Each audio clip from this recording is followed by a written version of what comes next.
Welcome to an episode of Janice Makes Something. It is a Monday night, and for me, lately that means sushi night. Pelican Fishery and Seafood Market makes, acquires sashimi salmon, which is safe for me to have, and so it comes in on Mondays, which means it's freshest on Monday. I think they also have it on Thursdays, but I have stuff to do on Thursdays, so I'm gonna make sushi, which is very exciting. And I even cooked the rice already, so I've got some things that are already ready to go. Here we are. All right, so I think I'm ready to go. I have my rice already cooked. This is sushi rice, so 3 cups of water and 2 cups of rice, which is a different ratio than normal. And I cut up some golden beets that I steamed, and they're all cooked and ready to go, which is exciting.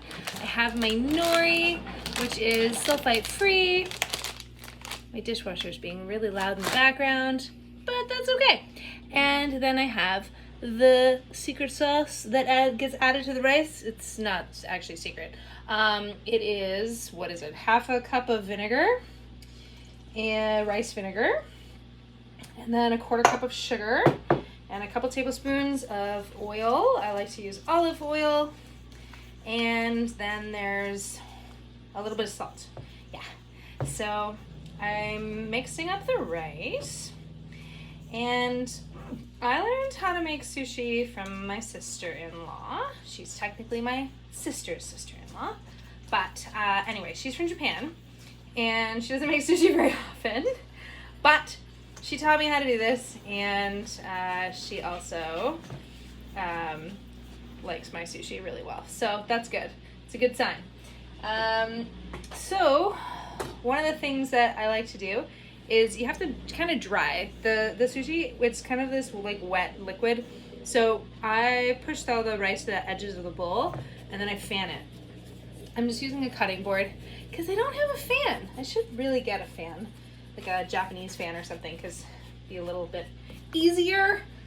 It's like a full body workout every Monday, trying to get the rice to cool down. And of course, I don't want it to cool only on one side and not the other side, so I'm gonna do that a bunch of times. Oh good, the dishwasher is done and not gonna make any more noise. Sorry about that. Whee! Okay, I've got it up and to the sides again. And it's no puddles anymore, so that means the rice is absorbing stuff. This particular combination of the oil and the rice vinegar and the sugar, that's what makes this super sticky. It's a special rice. It's actually sushi rice. And the difference between sushi rice and normal rice is that the rice grains are like a lot shorter. So they're like half the size of regular rice, which also makes it sticky. And you want it to be sticky for it to all connect together. I will probably be making onigiri with the leftovers of this, so we'll see. All right, dry. You just keep going on this part until it actually does the thing that you want it to. Oh, and I do have the fish. It's sitting in the fridge, staying nice and cool until it needs to come out. So that works. All right. There we go. So next step is to put the rice onto the nori, and to leave a little bit of space to be able to roll it up. So I'm gonna just plop a bunch of this onto here and onto here. Still a little wet, but I'm hungry. So I'm just gonna go ahead and make this, even if they do end up a little bit soggy. It's okay. So I tend to do about like 2 spatulas of rice. Might be a bit much, but anyway. And then I just spread it out. I'm leaving deliberately a whole 1.5 inches, maybe even almost 2 inches, at one side of the nori, where I can like roll it up, and then there's gonna be like a whole bunch at the end that isn't covered. So that's on purpose, because that way when I roll up the sushi, there will be part of it overlapping, and that part I will make a tiny bit wet, and then it'll work like glue or an envelope. Not actually glue. What does it work like? It's kind of like licking an envelope, sort of, except it's not a bunch of chemicals. It's nori, so nori is delicious. I mean, I like eating nori just as is sometimes if I'm really hungry, because it's just such a really great source of protein, even though technically it's seaweed. Who knew? All right, so then I'm ready to put my lovely beets. So I really like golden beets because they're yellow, so it looks really pretty and kawaii desu ne. So that way we've got all of this going a little bit more. So I'm just putting them right on the edge of the nori and kind of like overlapping them a little bit if I need to, but I don't really need to. Now I have some extras. So now for the fish. I'll be back. Okay, I'm back.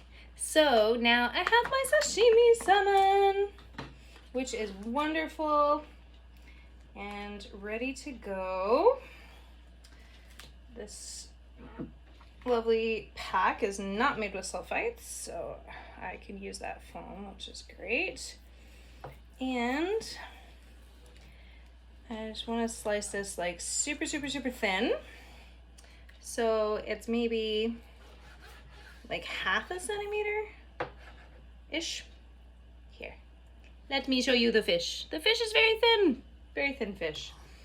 And I got one that was fairly big today. So if I cut it carefully, it should be able to go all the way across my sushi. There we go. Yay! One long roll of sashimi right there. Now you can make sushi without using fish, and you can use things like, I mean, a lot of times people will use like cucumber or other vegetables. I like to use something that's like kind of stiff but not soft. Sometimes I'll use beets, sometimes I'll use beans, like green beans, because those are quite good. I know in stores they often sell it with like avocado, which my sister-in-law says is not very Japanese because it's kind of soft and the fish is also soft. And so there's kind of this goal of having like multiple different textures. So I like the beets because they kind of are a little bit crunchy. I mean, when the beans are like super crunchy, then that's like really perfect. All right, and I have extra fish that I will make into some other meals. I could make fish sticks. Yeah, I might make some fish sticks because that'll be fun at another time. Leftovers are always a good thing. And so yeah, that's why I buy more salmon than I actually need, so I can make some leftovers with them. So maybe what I'll do is I'll make one meal of fish sticks and one meal of just fish. Yeah, that should work. I don't know, this is a lot of fish. That'll be yummy though. Okay, I will be back momentarily after I've put the other fish away. Okay, I'm back. I am ready to go. So, first step is the rolling, which is super exciting. So I always start with the end that has all the filling in it, and then you roll it up. If I put it to the side, you can see it better. Yeah, there we go. And the goal is to like get everything inside the roll without getting much rice on the bamboo, if you can help it. It's tricky though, but this seems to be working. And then I just put a little bit of water in this bowl, so I'm wetting my fingers, and I'm just going to put it down like that.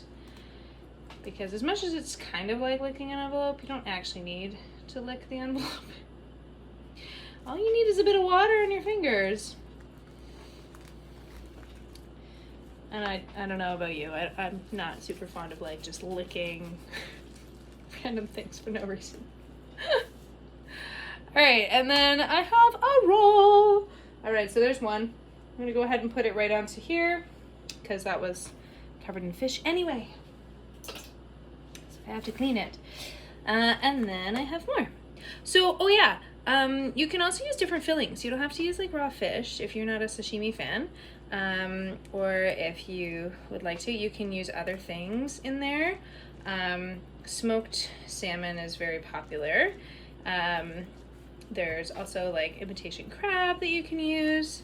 I have gone very non-Japanese traditional, and I used to do beans. So I would do like almost like a refried bean, and then I just put it all together. That was actually quite good. I found it was a little soft, so I usually tended to do that one with the green beans to be able to make it so it went. I'm not gonna worry too much about the stuff that's falling out the end because I'm gonna eat that anyway. And that's why I keep my counters clean.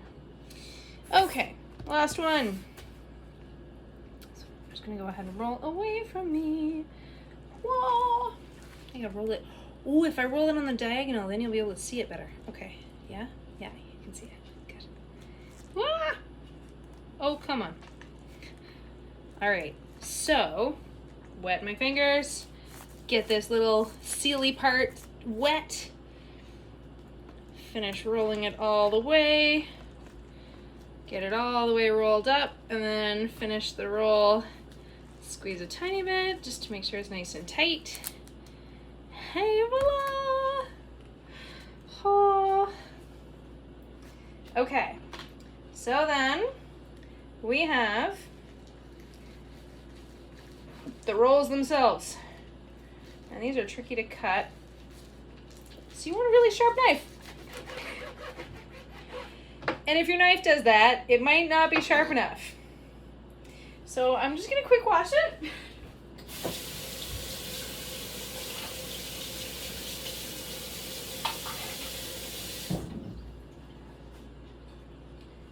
Let's give it a rinse. And we'll see if that does it. Okay, was that what the problem was? There was too much fish on it? Yes, there was too much fish on it. Okay, so first bunch is scrambled sushi. Second bunch, a little squished on this side, but if I come around to the other side, it's sushi, which is very exciting. So I'm just gonna plop them down that way. And my sashimi normally comes in this plastic container, so I like to reuse them and have them as my sushi containers. And then it looks like I'm having like normal sushi, which like most people would get. So anyway, I like that, even though it's homemade. That way it still kind of feels like I've ordered out or something. I don't know. I miss ordering sushi from other places. I think I would actually probably be able to have a fair amount of sushi from like actually Japan, maybe, possibly. The sushi chefs have a very, very high standard, and they do not like cross-contamination, so there we are.